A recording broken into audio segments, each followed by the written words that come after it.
तांत्रिक महाराज की बात सुनने के बाद ये सभी अपने अपने घरों को वापस पहुंच गए थे। मेघना बेड पर लेटी सोच में डूबी थी। क्या हो यार, तू इतना क्यों सोच रही है? ये दमयंती आखिर थी कौन? हमें तो लगता है कि उसका महाराज से मिलना कोई संयोग नहीं था, बल्कि इसके पीछे उसकी कोई साजिश थी। इस पर इशिता ने मेघना को हैरानी से देखा। अरे तेरी तबीयत तो ठीक है, ये किस टोन में बोल रही है तू? देख मेघना, मैं तो पहले ही यहाँ से जाना चाहती थी, तेरे कहने पे ही मैं रुकी हुई हूँ। मुझे इस गांव की कहानियों से कुछ लेना देना नहीं है। कल एकादशी है, हमें बस उस मृत्युंजय अमृत का सैंपल लेना है और परसों सुबह होने से पहले इस गांव को छोड़ देना है। That's it। ये कहकर इशिता ने चादर तानी और सो गई। इसे कैसे बताऊं कि मैंने खुद को सपने में राजकुमारी बने देखा है। मुझे अपने सपनों का पूरा रहस्य जानना है, मैं यहाँ से नहीं जा सकती।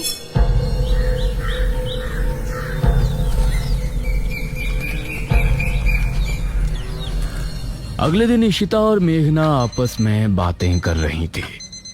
आज रात को ठीक 9 बजे हम इस घर से निकल जाएंगे, ठीक है? यार मुझे इस तरह बिना कुछ बताए जाना ठीक नहीं लग रहा। हमें सबको बता देना चाहिए कि हम यहाँ पर मृत्युंजय अमृत के लिए आए हैं। तभी दरवाजे पर दस्तक हुई।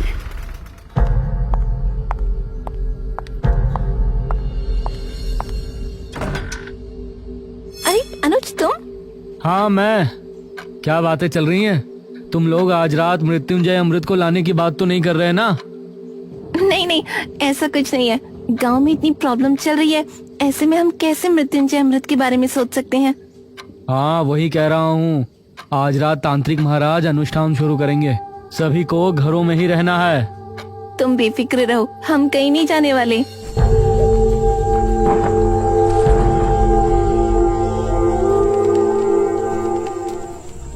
रात होने पर तांत्रिक महाराज ने अनुष्ठान की तैयारी शुरू की। उनके साथ किले में मुखिया और गांव के 2 आदमी मौजूद थे। वहीं अनुज और उसकी माँ हवेली पर अपने कमरे में बैठे थे। माँ, मेघना और इशिता को भी यहाँ बुला लूं? कहीं उन दोनों को डर लग रहा हो। इस पर ठकुराइन ने अनुज को घूर कर देखा। मैं सब समझ रही हूँ, तुम उस शहरी लड़की पर लट्टू हो रहे हो। माँ, बस वो जहाँ है उसे वहीं रहने दो, न जाने कब यहाँ से जाएगी। मेरा बस चले तो मैं अभी उसे इस घर से निकाल दूं। उस समय इशिता और मेघना घर के पिछले दरवाजे से निकल रही थी।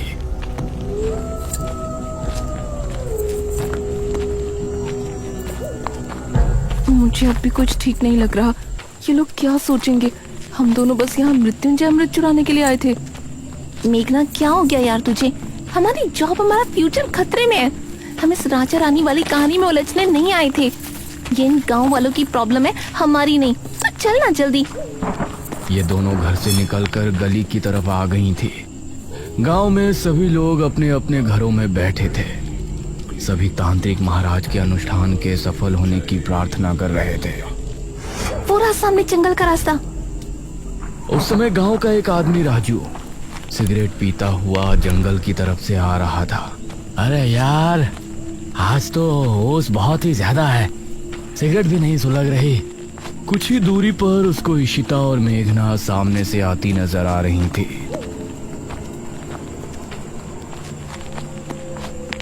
अरे वाह, यह तो वही शहरी हसीनाएं हैं जो मुखिया के घर ठहरी हैं। इनसे जान पहचान बढ़ाने का यह अच्छा मौका है। वो भी कुछ दूरी के फासले से इनके पीछे हो लिया। इशिता और मेघना ने अभी जंगल की सरहद पर कदम रखा ही था कि तभी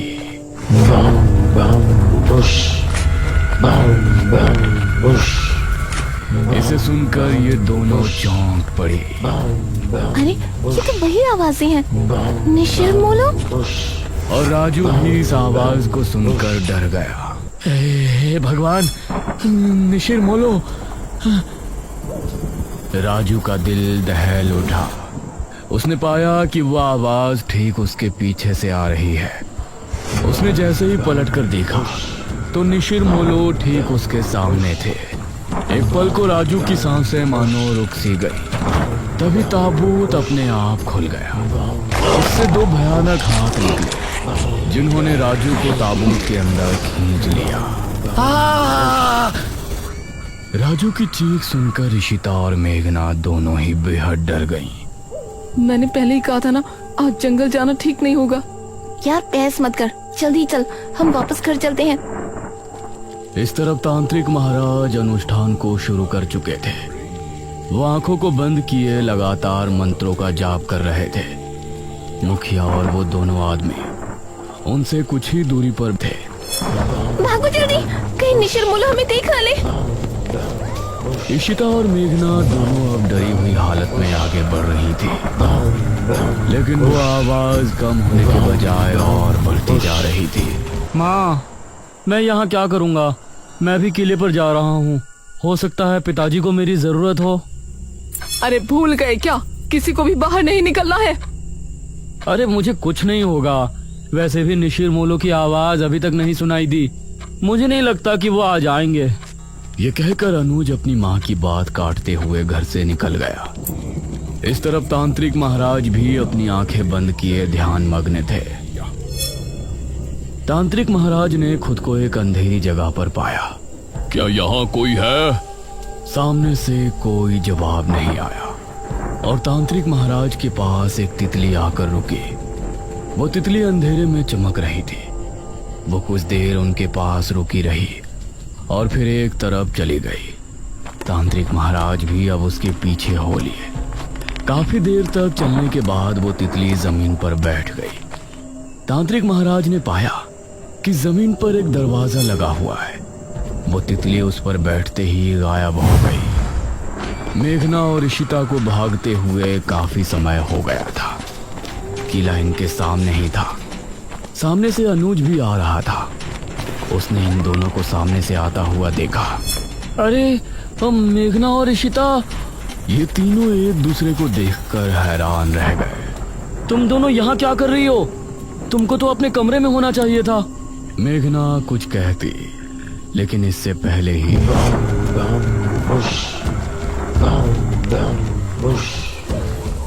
ये क्या, निशिर मोलो आ गए? निशिर मोलो की आवाज सुनते ही ये तीनों बुरी तरह डर गए और अब किले के अंदर भी उनकी आवाज पहुंच रही थी। डरो नहीं, तांत्रिक महाराज ने पहले ही कहा था कि निशिर मोलो यहाँ जरूर आएंगे, लेकिन हमें डरने की जरूरत नहीं है। जब तक हम अपने घरों में हैं, वो हमें कोई नुकसान नहीं पहुंचा सकते। चलो हम भी किले के अंदर चलते हैं। और ये तीनों किले के अंदर पहुंचे। अरे तुम तीनों यहाँ क्या कर रहे हो? वो कुछ नहीं पिताजी। क्या मतलब कुछ नहीं? हमने कहा था ना कि आज की रात बाहर नहीं निकलना। तभी तांत्रिक महाराज ने एक लंबी सांस भरी और अपनी आंखें खोली। ये सभी उन्हें गौर से देखने लगे। क्या हुआ तांत्रिक महाराज, कुछ पता चला? मैंने अपनी पूरी शक्ति लगा दी, लेकिन मुझे सिर्फ एक दरवाजे के अलावा कुछ नहीं नजर आया। इस पर सबसे पहले मेघना ने सवाल किया। कैसा दरवाजा? वो दरवाजा किसी चौखट पर नहीं, बल्कि जमीन पर लगा हुआ है। शायद कोई तहखाना है। इसका मतलब है कि वो किताब किसी तहखाने के अंदर ही है। ठीक है महाराज, हम लोग सुबह होने पर गांव के कुछ आदमियों को लेकर राजमहल जाएंगे और उस तहखाने को ढूंढेंगे। हाँ, यही विचार ठीक होगा। अब आप लोग अपने घरों को जा सकते हो। ध्यान से जाना, निशिर मोलो अभी भी तुमको रास्ते में मिल सकते हैं। जो आ गया महाराज। मुखिया अनुज और इन तीनों के साथ घर की तरफ रवाना हो गया और बाकी सभी गांव वाले भी अपने अपने घरों को चले गए। अनुज, तुमने बताया नहीं कि तुम तीनों यहाँ क्यों आए थे? वो पिताजी, मुझे आपकी चिंता हो रही थी और इन दोनों को भी ना जाने क्यों घर पर डर लग रहा था। हाँ, इसीलिए ये भी मेरे साथ चली आई। मुखिया को अनुज की बात में सच्चाई नहीं नजर आ रही थी, लेकिन उसने आगे कुछ नहीं कहा। कुछ देर बाद ये चारों घर पर पहुंचे।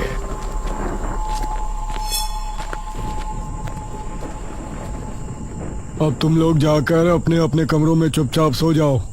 कोई मस्ती मजाक नहीं। जी पिताजी। ये कहकर मुखिया अपने कमरे में चला गया। फिर मेघना ने अनुज की तरफ देखा। थैंक यू अनुज, तुमने हमारे लिए अपने पिताजी से फिर झूठ बोला। अरे कोई बात नहीं मेघना, तुम्हारे लिए तो मैं 1000 झूठ भी बोल सकता हूँ। ये कहकर अनुज मुस्कुराते हुए अपने कमरे में चला गया। फिर इशिता और मेघना भी अपने कमरे में पहुंची। उस रात मेघना के मन में कई सवाल चल रहे थे। करीब 4 बजे जब वो सो रही थी तो उसने अपने आप को राजमहल में खड़ा हुआ पाया।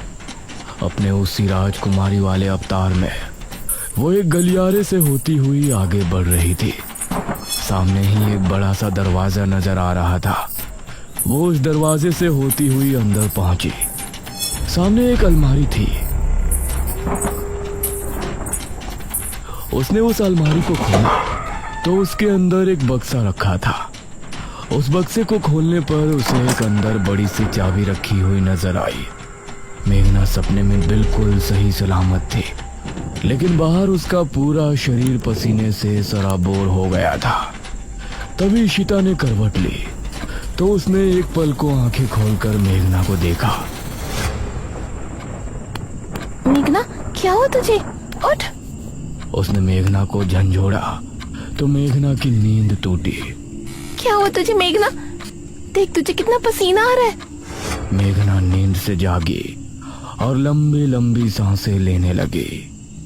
अरे कुछ तो बोल, कोई बुरा सपना देखा क्या? मेघना ने इशिता के जवाब में हल्का सा हाँ में सर हिलाया। इशिता ने उसे पीने के लिए पानी दिया और फिर उससे लिपट कर लेट गई। सुबह होने पर तांत्रिक महाराज कुछ गांव के लोगों को लेकर राजमहल पहुंचे। कोई भी कमरा, कोई भी गलियारा छूटना नहीं चाहिए। जी महाराज। गांव के सभी लोग अब अलग अलग गलियारों में चले गए। एक आदमी जिसका नाम मनीष था, वह एक कक्ष के सामने खड़ा था। उसने जैसे ही दरवाजा खोला तो कई चमगादड़ तेज शोर करते हुए वहां से निकल गए। उसने खुद को संभाला और कमरे के अंदर दाखिल हुआ। हे भगवान, कितना बड़ा कमरा है। तभी उसे भारी कदमों की आहट सुनाई देने लगी। उसने सामने देखा कि वही लबादे वाला आदमी उसके सामने खड़ा है। मनीष उसको देखकर दरवाजे की तरफ भागा, लेकिन दरवाजा अपने आप ही बंद हो गया।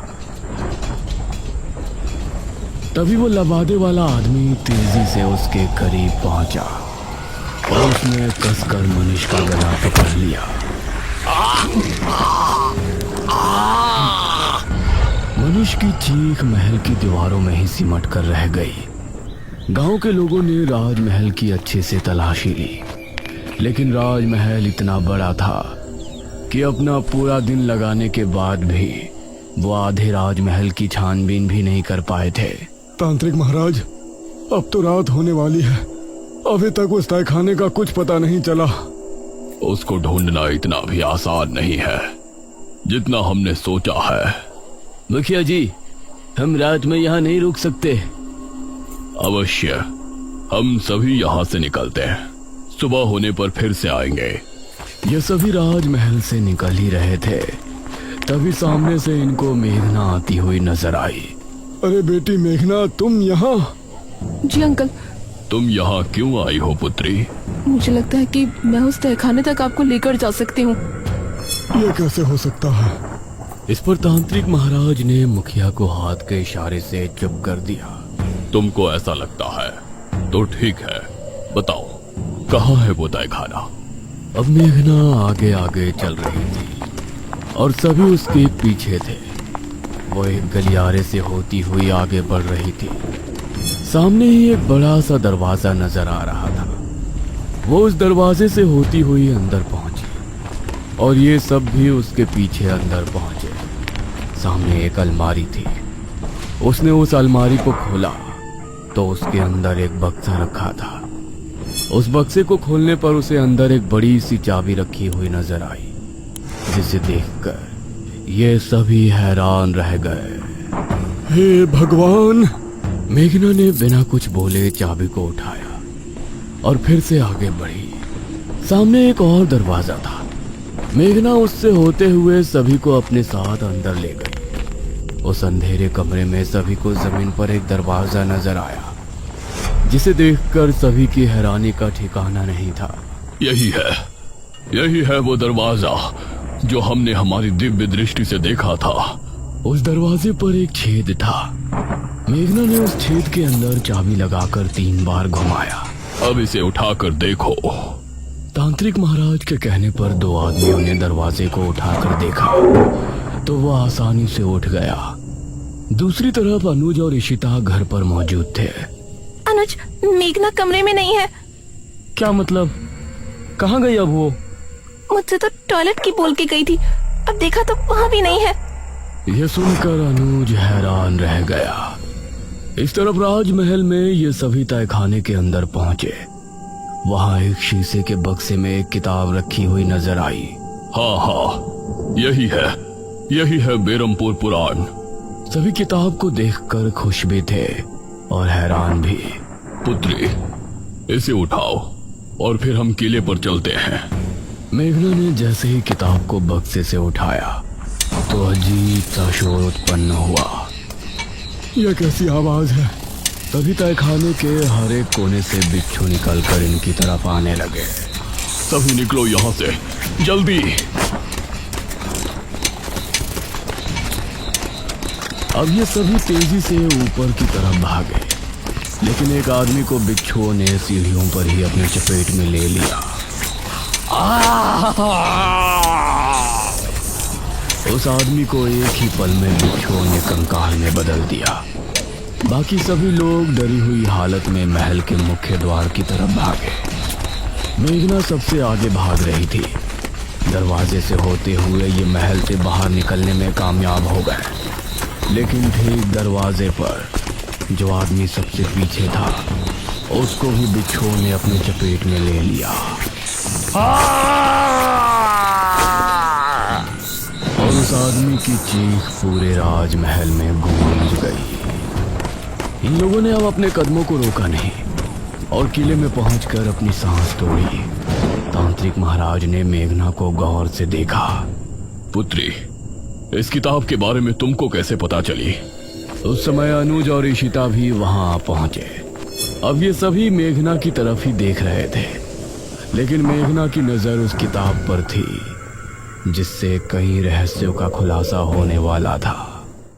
तो दोस्तों, कैसी लगी आपको ये कहानी? अपना फीडबैक हमें कमेंट बॉक्स में जरूर लिखकर बताएं। और अगर आपने अब तक हमारे चैनल को सब्सक्राइब नहीं किया है तो जल्दी से कीजिए, क्योंकि आगे क्या होने वाला है वो सबसे पहले आप तक पहुंचता रहेगा नोटिफिकेशन के जरिए। और हां, बेल आइकन को दबाना मत भूलना ताकि आप एक भी सस्पेंस या हॉरर अपडेट मिस ना कर पाएं।